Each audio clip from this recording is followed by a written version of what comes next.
过来看台中的一个富人人，进前驶车去载查某囝，车只停好势，规身躯煞香袂止啦，爬袂起来。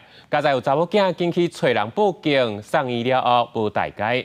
医师是表示，可能是最近的天气侪变化，佮无食物件才来造成。一个富人人规身躯无力，坐伫咧驾驶座，警察赶紧甲撞访，讲互救护人员知。小姐没有胸闷，然后突然晕眩。救护车随甲这个姓区的富人人送病院，也车顶两个查某囡仔带一下，警察赶紧安达了后，甲因带回去警察局。温馨的画面，好温馨的，我也好想要女儿来坐。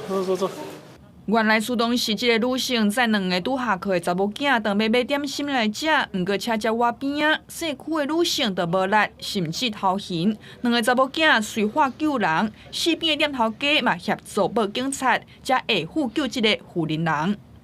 小朋友有拿手机报警，只是他没有办法说出他妈妈的在哪个地方了。我们只是告诉救护车说那个地址在哪边。一方面，请这个救护人员把他送往医院来做救治。那另一方面通知家属医生表示讲，最近温差大，毋若高血压、心血管疾病族群，嘛爱提高警觉。若是讲腰过肌遐是食食无正常的族群，嘛较会造成血压、甲血糖上过头家。主要就是会倦怠啦，肌肉酸痛，或者是全身抽搐，或者是肢体无力，甚至是会晕厥。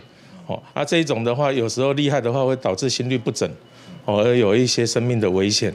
医生佫讲，毋若爱穿乌烧，食食爱正常。若发觉讲有头晕、无力的状况，必要的时阵会当啉运动饮料补充电解质。若是无较好，就要赶紧去互医生看。记者台中报道。